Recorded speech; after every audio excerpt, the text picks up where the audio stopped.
2階でやります。2階でインタビューします。もう1個は検査インタビューちょっとだけやってくる。笑顔でやってるので、それをうまくできるように変にこう力入らない。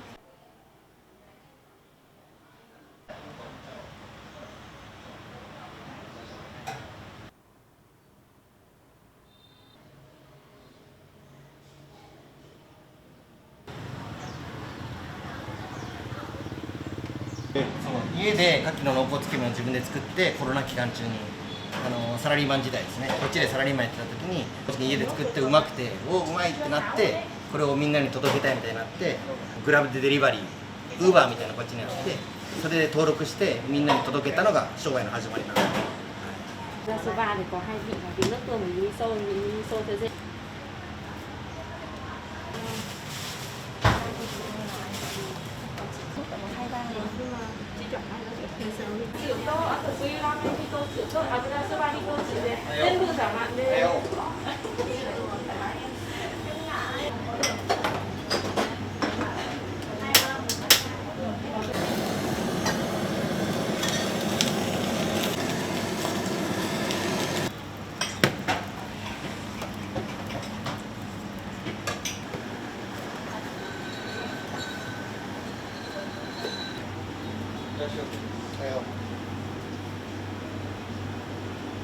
hai bước.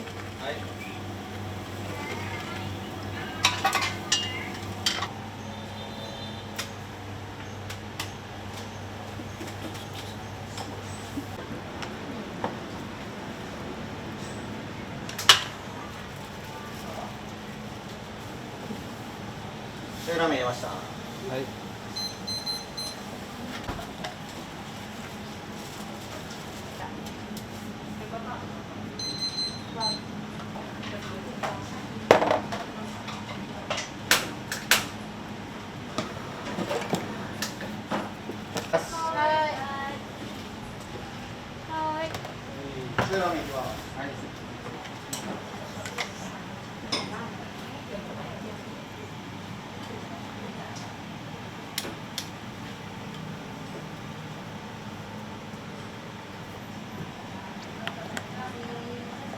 Ra sao xe rồi mas Chị gửi một miso ramen. Nhiệt để không? Bữa nay gọi giống nhau. Đúng đâu.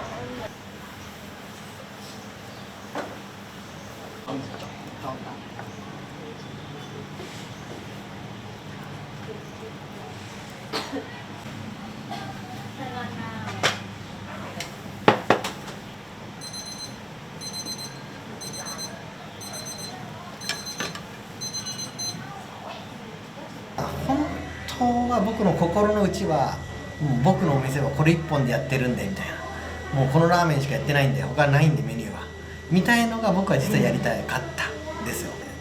日本でやったら僕は1個のメニューでその1個のラーメンあるいは2種類のラーメンをひたすら売っていくみたいなことやりたいんですけど、ここはベトナムなのでなかなか食べたいラーメンを食べれないっていう日本人の方がすごく多いんですね。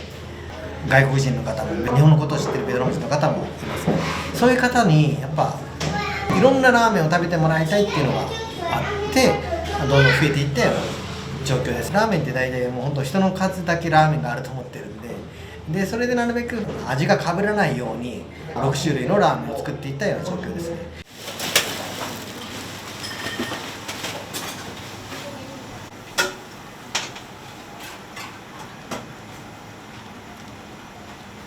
やっていきます。はい。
はいもう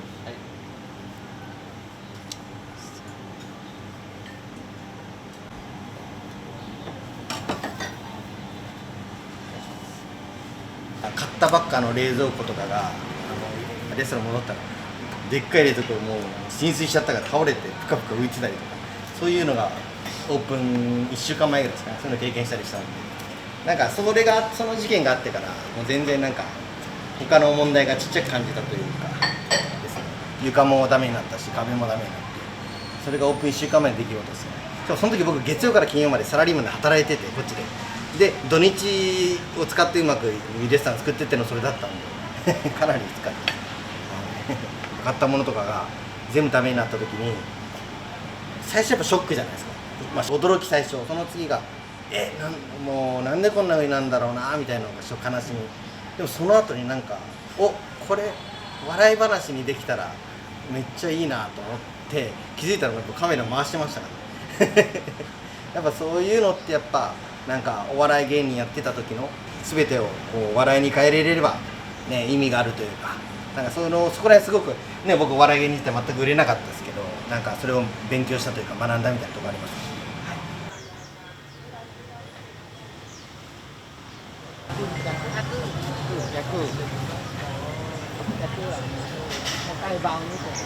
Đây thì 25.000.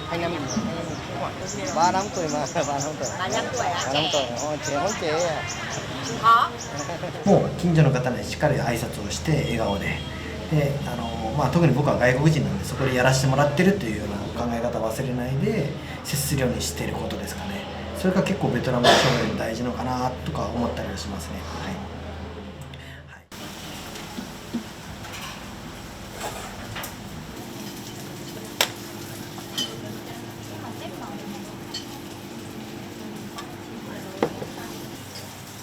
em xin phép là đây là than tam mẹ.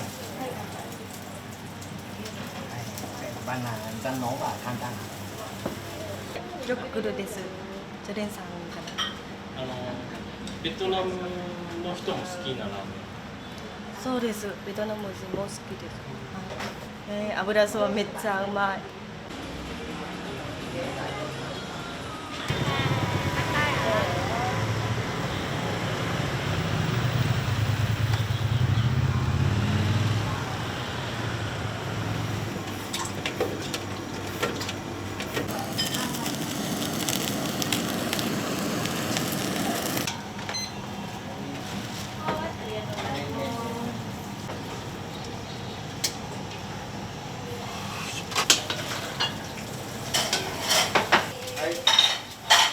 はい、いらっしゃいませ。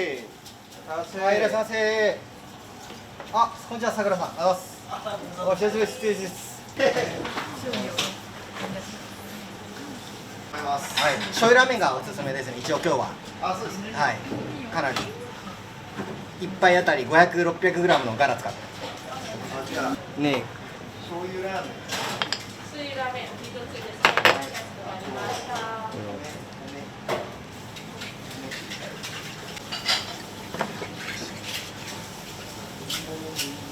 お願いします。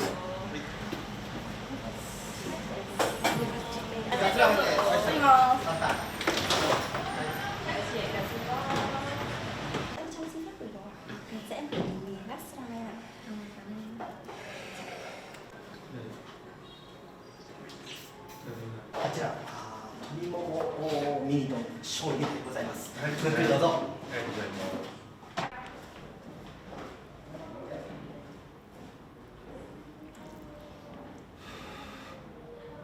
僕ここで働いてて今ちょうど丸3年くらいになります。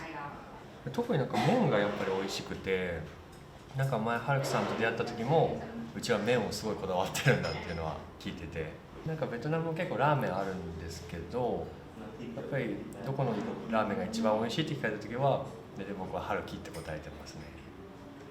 うちの胸肉ラーメンもあるんで、筋肉ラーメンも。はい、ありがとうございます。ありがとうございました。はい、また。ございます。はい、どうもありがとうございました。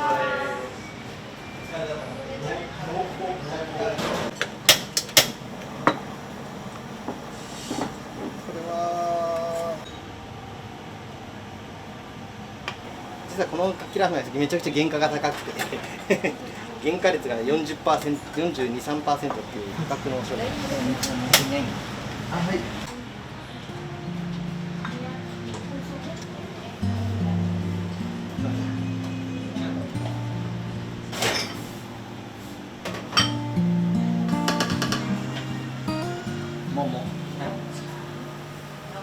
正直僕最初の1年目とかは仲間に対してなんで僕は給料ちゃんと渡してるのにそれに見合った動きをしてくれないだろうとかサボったりとかそういうふうになんでお金をこっちは渡してるのに全然ちゃんと働いてくれないんだろうって思ってたんですけどそういう考えでいると気持ち通じるんですかね。ベトナム語僕の下手なベトナム語でもやめるんですよやっぱり。